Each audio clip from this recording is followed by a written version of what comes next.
السلام علیکم ورحمۃ اللہ وبرکاتہ۔ آج کا عنوان ہے حیا اور پاک دامنی کی اہمیت۔ اللہ تعالیٰ نے انسان کو اشرف المخلوقات بنا کر فطری خوبیوں سے مالا مال کیا ہے۔ ان خوبیوں میں سے ایک خوبی شرم و حیا ہے۔ شرعی نقطہ نظر سے شرم و حیا اس صفت کو کہتے ہیں جس کی وجہ سے انسان قبیح و ناپسند کاموں سے پرہیز کرتا ہے۔ دین اسلام نے حیا کی اہمیت کو خوب اجاگر کیا ہے تاکہ مومن باحیا بن کر معاشرے میں امن و سکون پھیلانے کا ذریعہ بنے۔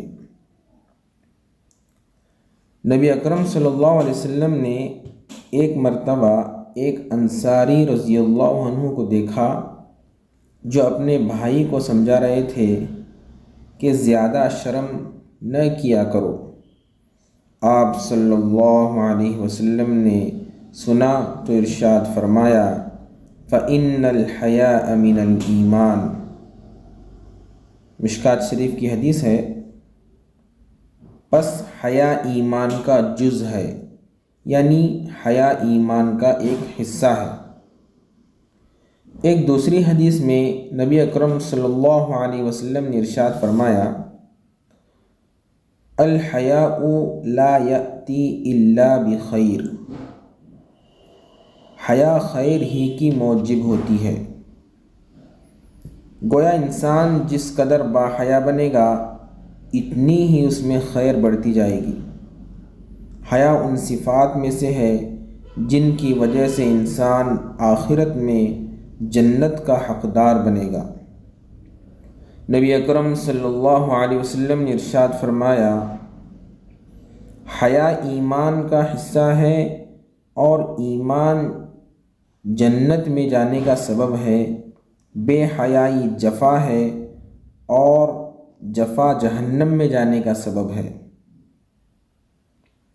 حیا کی وجہ سے انسان کے قول و فعل میں حسن و جمال پیدا ہوتا ہے، یعنی جس انسان کے اندر حیا ہو اس کے بات کرنے کے انداز میں، اس کے حرکتوں کے انداز میں حسن و جمال پیدا ہوتا ہے، تاکہ دیکھنے سے پتہ چلتا ہے کہ یہ انسان باحیا ہے۔ لہٰذا باحیا انسان مخلوق کی نظر میں بھی پرکشش بن جاتا ہے اور پروردگار عالم کے ہاں بھی مقبول ہو جاتا ہے۔ قرآن مجید سے بھی اس کا ثبوت ملتا ہے۔ حضرت شعیب علیہ السلام کی دختر نیک اختر جب موسیٰ علیہ السلام کو بلانے کے لیے آئی تو اس کی چال ڈھال میں بڑی شائستگی اور میانہ روی تھی۔ اللہ رب العزت کو یہ شرمیلا پن اتنا اچھا لگا کہ قرآن مجید میں اس کا تذکرہ فرمایا۔ ارشاد باری تعالیٰ ہے وَجَاءَتْهُ إِحْدَاهُمَا تَمْشِي عَلَى اسْتِحْيَاءٍ۔ ترجمہ، اور ان کے پاس آئی ان میں سے ایک لڑکی شرماتی ہوئی۔ سوچنے کی بات ہے کہ جب باحیا انسان کی رفتار و گفتار اللہ تعالیٰ کو اتنی پسند ہے تو اس کا کردار کتنا مقبول و محبوب ہوگا۔ لہذا جو شخص حیا جیسی نعمت سے محروم ہو جاتا ہے وہ حقیقت میں محروم القسمت بن جاتا ہے۔ ایسے انسان سے خیر کی توقع رکھنا بھی فضول ہے۔ نبی علیہ السلام نے ارشاد فرمایا اذ لم تستحیی فاصنع ما شئت۔ جب شرم نہ رہے تو پھر جو مرضی کر۔ یعنی کہہ رہے ہیں اس میں کہ اگر تیرے اندر بالکل شرم نہیں ہے تو جو تیرا دل چاہے وہ کر۔ اس سے معلوم ہوتا ہے کہ بے حیا انسان کسی ضابطۂ اخلاق کا پابند نہیں ہوتا۔ حیا ہی وہ صفت ہے کہ جن کی وجہ سے انسان پاکیزگی اور پاک دامنی کی زندگی گزارتا ہے، بلکہ یوں کہنا چاہیے کہ حیا اور پاک دامنی لازم و ملزوم ہے۔ ان دونوں میں چولی دامن کا ساتھ ہے۔ پاک دامنی قرآن مجید کی نظر میں ارشاد باری تعالیٰ ہے والحافظین فروجہم والحافظات والذاکرین اللہ کثیرا والذاکرات اعد اللہ لہم مغفرۃ واجرا عظیما۔ سورہ احزاب کی ایک آیت ہے جس کا ترجمہ ہے اپنی شرمگاہوں کی حفاظت کرنے والوں مرد عورتیں اور اللہ کو کثرت سے یاد کرنے والے مرد اور عورتیں، ان کے لیے اللہ نے مغفرت اور بڑا ثواب تیار کر رکھا ہے۔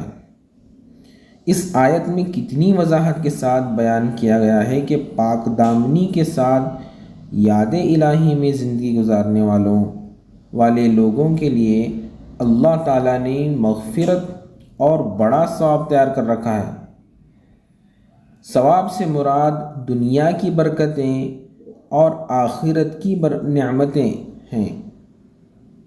ثواب سے مراد دنیا کی برکتیں اور آخرت کی نعمتیں ہیں، جبکہ مغفرت سے مراد یہ ہے کہ پاک دامن شخص سے ہونے والی دوسری غلطی کوتاہیوں کو اللہ تعالیٰ جلدی معاف کر دیں گے۔ یہ بات مشاہدے میں آئی ہے کہ جو طالب علم پڑھائی میں لائق اور محنتی ہوتا ہے، استاذ اس کی دوسری کوتاہیوں کو نظر انداز کر دیتا ہے۔ ہم نے بھی اپنے پڑھائی کے زمانے میں دیکھا ہے جو بچہ بہت زیادہ شرارتی ہوتا ہے لیکن پڑھنے کے معاملے میں وہ بہت ذہین ہوا کرتا ہے، تو ایسے بچے کو جو ہے استاد اس کی غلطیوں اور کوتاہیوں کو نظر انداز کرتے ہیں۔ اجر کے ساتھ عظیم کا لفظ نشاندہی کر رہا ہے کہ پاک دامنی پر ملنے والا انعام عام معمول سے زیادہ ہوتا ہے۔ ویسے بھی دستور یہی ہے کہ بڑے لوگ جس چیز کو بڑا کہہ رہے ہیں تو واقعی بہت بڑی ہوتی ہے۔ یہاں پر پروردگار عالم پاک دامنی پر ملنے والے اجر کو بڑا کہہ رہے ہیں تو وہ انعام بہت بڑا ہوگا۔ مبارک باد کے لائق ہیں وہ شخص، مبارک باد کے لائق ہیں وہ خوش نصیب ہستیاں جو پاک دامنی کی زندگی گزار کر ایسے اجر کے مستحق بن جاتی ہیں۔ بس اللہ تعالیٰ سے دعا ہے کہ اللہ تعالیٰ ہمیں حیا اور پاک دامنی کے ساتھ زندگی گزارنے کی توفیق عطا فرمائے۔ اگر آپ کو یہ ویڈیو پسند آ گئی ہے تو اس ویڈیو کو لائک کریں اور ہمارے چینل کو سبسکرائب کریں۔ اسی طریقے سے ہم حیا اور پاک دامنی اور اپنی اصلاح کے لیے جو ہے بہت ساری ویڈیو ڈالتے رہیں گے۔ آپ بغور سماعت فرمائیں۔ اللہ ہمیں عمل کی توفیق عطا فرمائے۔ جزاکم اللہ خیرا۔